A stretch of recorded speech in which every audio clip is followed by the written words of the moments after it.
Assalamualaikum, hai korang. Terima kasih sudah singgah ke channel aku. Sebelum korang teruskan menonton video ni, aku harap korang sudilah untuk tekan tombol subscribe, like, komen dan juga share video ni untuk korang bantu aku kembangkan lagi channel aku ni. Dan aku tahu channel aku ni banyak sangat kekurangan dia. Aku akan cuba perbaiki dari masa ke semasa. So aku dahulukan dengan ucapan terima kasih korang. Di video kali ni aku nak kongsi dengan korang beberapa siri animasi ataupun kartun yang popular untuk budak era akhir 80-an hingga last 90-an yang mana dikatakan berdasarkan kisah menjadikan di sebalik gelagat mereka yang mencuit hati. Siri animasi mana yang aku maksudkan? Jom aku kongsikan. Yang pertama, Shinchan. Mula tiba di Malaysia dalam bentuk komik sebelum siri animasinya disiarkan oleh NTV7 pada 2002. Siri animasi ini mengisahkan tentang gelagat nakal seorang budak lelaki yang berumur 5 tahun bersama-sama dengan keluarga dia dan juga rakan-rakan dia yang berlatar belakangkan sebuah rumah di bandar Kasukabe, Saitama, Jepun. Mesti ramai peminat Shinchan kat luar tu kan. Masuk akulah. Dikatakan Shinchan ni sebenarnya berasal daripada watak seorang budak lelaki yang bernama Nohara Shinosuke ataupun Shinchan yang mati ketika cuba menyelamatkan adik dia yang masih kecil iaitu Himawari yang pada ketika itu melintas jalan tanpa disedari oleh ibu mereka, si Masai ni. Dan disebabkan keadaannya macam tu, sebuah kenderaan menuju ke arah mereka dan merempuh mereka kerana tidak sempat mengelak. Dan mereka pun terkorban di tempat kejadian. Disebabkan kejadian itu, ianya menjadi tamparan hebat buat kedua ibu bapa mereka. Dan disebabkan itu, Misai dan Hiroshi, suami dia ni, menghabiskan masa mereka dengan melukis semula kenangan-kenangan indah keluarga mereka dengan menggunakan krayon kesayangan Shinchan ni. Dari lakaran itulah dikatakan idea untuk mencipta krayon Shinchan ni dihasilkan. Sedih kan? Yang kedua, Doraemon. Mula-mula yang menyiarkan kartun ni adalah TV1 sebelum dihentikan pada 2002 dan kemudiannya beralih pula kepada NTV7 pada 2003. Dan kedua-duanya berlangsung semasa pukul 7 hingga 7.30 malam. Masa ni memang drama air mata sangat sebabnya bergebut. Yang mak bapak aku nak tengok berita, aku pula nak tengok cerita Doraemon. Aku rasa betul. Tapi takkan berita jam 7 dengan 7.30 malam. Tapi saya ingat aku time tu kan, masa tu berita tau. Lepas tu aku pula nak tengok cerita Doraemon. Memang drama air mata sangat. Yang siri animasi ni mengisahkan seorang budak lelaki yang selalu saja menghadapi masalah dan dia akan ditolong oleh sebuah robot masa hadapan dengan menggunakan gadget-gadget canggih. Aku tak cerita pun dia punya sinopsis pun masih korang semua dah tahu kan. So apa yang menyedihkan dalam siri animasi ni sebenarnya mengisahkan seorang budak lelaki yang bernama Nobita yang berumur 9 tahun dan dia ni memang sering dibuli di sekolah yang menyebabkan dia mengalami schizophrenia, iaitu sebuah penyakit mental yang membuatkan penghidap dia gagal membezakan antara yang real dengan halusinasi dia. Dia membayangkan sebuah robot yang datang daripada masa hadapan untuk membantu dia jika dia mengalami masalah dengan mengeluarkan gadget-gadget canggih. Akhirnya si Nobita dan Doraemon ni mula rapat sehingga kan si Nobita ni tak boleh hidup tanpa Doraemon. Dan dia percaya yang Doraemon ni akan datang bantu dia ketika dia hadapi masalah sampailah umur dia 16 tahun. Dan ketika umur dia 16 tahun, ibu bapa dia ni dah tak tahan tengok gelagat si Nobita ni yang selalu sangat berhalusinasi sehingga kan terbawa menjejaskan kehidupan seharian dia sebab dia ni dah tak nak bercampur dengan orang lain tau. Hidup dia antara dia masih percaya yang Doraemon tu akan menyelesaikan masalah dia. Padahal masa dekat real life dia seorang yang tak nak bercampur dengan orang macam tu kan. So mak bapak dia ni sayanglah anak tu kan anak tunggal. Lepas tu dia pun bawa lah si Nobita ni pergi berubat. Masa Nobita ni berubat, dia mula menyedari yang si Doraemon ni tak wujud. Dan sekali lagi dia merasa kesepian yang teramat sangat, kesedihan yang teramat sangat sehingga kan dia mengambil keputusan untuk mengakhiri hidup dia dengan menggunakan pistol bapak dia ni. So dia tembak diri dia masa umur dia 16 tahun. Sedih kan? Dah lah satu-satunya seorang anak yang mak bapak dia ada, dia ambil keputusan untuk bunuh diri macam tu. Yang ketiga adalah Phineas and Ferb.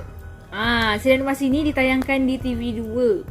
Mesti korang tunggu apa lagi projek mega yang diorang akan buat kan. Siri animasi ni mengisahkan tentang dua adik-beradik tiri yang menghabiskan cuti musim panas mereka dengan melakukan projek-projek mega yang tak terfikir oleh orang dewasa pun tak terfikir macam tu. Kiranya dia memang genius gila lah. Walaupun perangai dia orang ni pelik, tapi apa yang dia buat tu memang buat kita seronok tengok kan. Apa lagi yang dia buat minggu ni, apa lagi dia buat kan. Dan yang menambah lucu lagi dalam cerita kartun ni adalah watak Candace, kakak si Phineas ni, yang dia akan bermati-matian nak kantuikan projek kedua-dua orang adik dia ni dekat mak dia. Tapi setiap kali tu juga gagal sebabnya projek diorang ni akan hilang, tiba-tiba akan hilang tanpa meninggalkan kesan, yang membuatkan si Candace ni tenganga. Let's go. Di sebalik kelucuan diorang tu, sebenarnya kartun Phineas and Ferb berasal dari sebuah diary budak perempuan yang mengalami gangguan mental. Budak perempuan tu tak lain tak bukan adalah Candace sendiri. Si Candace ni, mak bapak dia dah bercerai dan dia tinggal bersama-sama dengan ibu dia. Si Candace ni mempunyai seorang adik bernama Phineas yang mengalami kecacatan pada bahagian kepala dan seorang lagi adik tiri yang bernama Ferb. Ferb ni mengalami masalah pertuturan. Kalau korang tengok kartun ni mesti korang perasan kan, si Ferb ni tak banyak bercakap. Tapi si Phineas ni pula, dia memang akan ada je idea-idea gempak dia, dan si Ferb ni akan bantu dia. Di dunia sebenarnya si Candace ni terlampau sayangkan adik-adik dia. Sampailah satu hari, si Phineas ni mati disebabkan dibuli di sekolah kerana kecacatan yang dialami. Dan disebabkan itu, si Candace ni tak dapat terima kenyataan yang adik dia ni dah mati, sampaikan berhalusinasi tentang adik dia yang masih hidup dan sering melakukan hal-hal yang menyeronokkan bersama-sama dengan adik tiri dia iaitu si Ferb ni. Dan kesemua tu diceritakan pada diari dia dan juga kepada ibu dia. Ibu si Candace ni pula, bila dah perasan anak dia macam tu, dia cubalah bawa si Candace ni pergi berubat. Bila dia bawa si Candace pergi berubat, si Candace ni dia tak dapat adapt ataupun terima rawatan tu, dan dia tak dapat terima yang sebenarnya adik dia tu betul-betul dah mati. Sampailah dia bunuh diri. Sama juga macam cerita kisah, lebih kurang macam cerita Doraemon tu. Si Nobita tu tak dapat terima kenyataan yang si Doraemon tu tak wujud. Macam tu juga Candace, dia tak dapat terima yang Phineas tu sebenarnya dah tak ada kat dunia nyata. So dia akhiri hidup dia, dan ketika ibu dia tengah settlekan barang-barang si Candace ni, ibu dia terjumpa sebuah diary yang tulis ke semua imajinasi si Candace ni mengenai si Phineas dan juga Ferb. Dan disebabkan bil rawatan si Candace ni yang sebelum ni adalah boleh dikatakan tinggi juga, si ibu ni mengambil keputusan untuk menjual diary si Candace ni kepada Disney. Dan dari situlah dia dapat duit untuk membayar kesemua rawatan Candace yang sebelum ni. Logik tak? Siri animasi yang keempat adalah Hey Arnold. Hey Arnold ni pernah disiarkan di TV3 dan juga TV9. Seingat aku tengok cerita Hey Arnold ni kat TV9 balik daripada sekolah. Time tu aku dah sekolah menengah kot. Siri animasi ni mengisahkan tentang seorang budak lelaki yang dibesarkan oleh datuk dan nenek dia di sebuah rumah tumpangan kat bandar New York. Siapa je yang boleh lupakan watak si Arnold ni? Kepala dia tu pelik dan dengan rambut kembang dia tu ada topi kecil kat tengah, kan? Dan sebuah lagi watak yang aku ternanti-nantikan jugalah adalah watak Helga. Helga ni dah lah garang, tapi dalam garang-garang dia tu sebenarnya dalam hati dia cintakan sangat si Arnold ni. Budak-budak kecil lagi kan, tapi si Helga ni memang rasa yang si Arnold tu adalah soulmate dia. Kisah sedih di sebalik siri animasi ni adalah Arnold tu sendiri adalah seorang budak lelaki yang memang dibesarkan di bandar New York bersama-sama dengan datuk dan nenek dia. Dan apa yang si Arnold ni tak tahu, sebenarnya datuk dan nenek yang dianggapkan tu adalah sebenarnya ibu bapa kandung dia yang sebenar. Disebabkan diorang ni dapat Arnold masa umur diorang dah lanjut, diorang ni malu. So diorang katakan yang si mak bapak Arnold ni dah mati dalam kecelakaan kapal terbang tak silap aku. Dan diorang ambil alih tugas untuk menjaga Arnold. Padahal diorang tu sendiri adalah ibu bapa si Arnold ni. Dan disebabkan si Arnold ni, mak dia lahirkan masa usia mak dia ni dah lanjut, sampaikan si Arnold ni mengalami kecacatan di kepala dia, di mana lebihan cecair lah kat kepala dia tu. Sebab tu lah kepala dia tu bentuk bulat lepeh macam tu kan. Lebih menyedihkan, mereka watak Arnold yang pada awalnya berjanji untuk merawati si Arnold ni dengan menggunakan duit royalty daripada siaran kartun Hey Arnold ni mungkin janji, yang menyebabkan siaran kartun ini ataupun penghasilan kartun ini terpaksa dihentikan pada 2004. Siri animasi kartun yang terakhir adalah The Rugrats.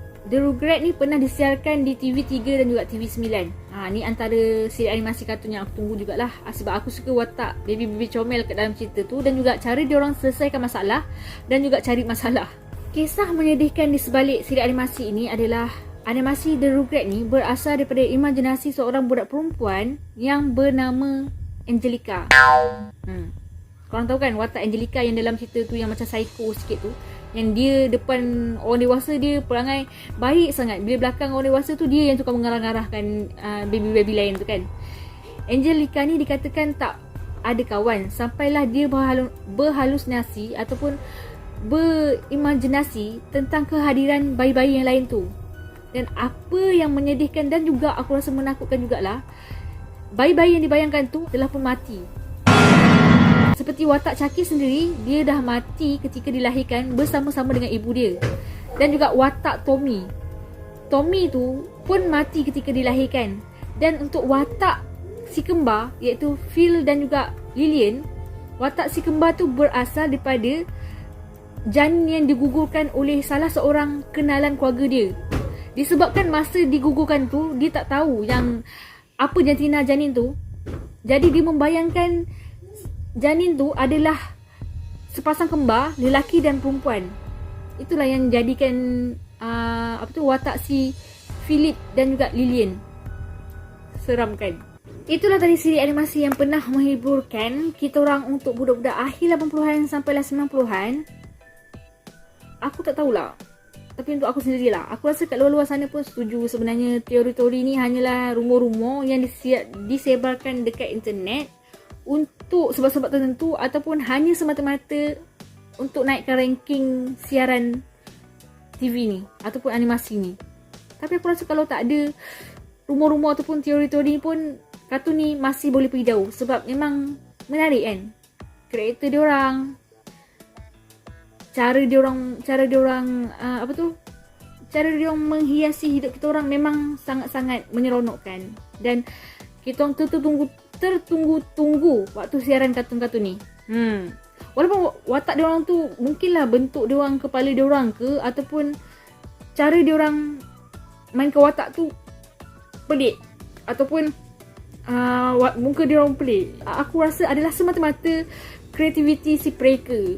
Tak ada kena-mengena pun dengan cacat ke apa ke. Sebab animasi ni aku boleh katakan kreativiti yang diolah, betul tak? Dan apa-apa pun bagi aku, inilah kartun-kartun untuk budak-budak 90-an dan akhir 80-an, yang mana masa zaman kita orang dulu bukan semua family mampu untuk langgan Astro tau. So korang-korang yang sekarang ni bertuah lah. Yang kita orang dulu, siapa family yang biasa-biasa je, tengok je lah TV-TV biasa ni. Masa tu rasa dah cukup hebat dah. TV1, TV2, TV3, NTV7 dan TV9. Tapi sekarang ni TV-TV macam tu pun dah tak aktif dan tak nak mainkan kartun-kartun kan. Nak NTV7. Aku rasa dah jadi TV pendidikan. So, itu je lah. Sekian untuk video aku kali ni. Jumpa lagi untuk video yang akan datang. Terima kasih korang.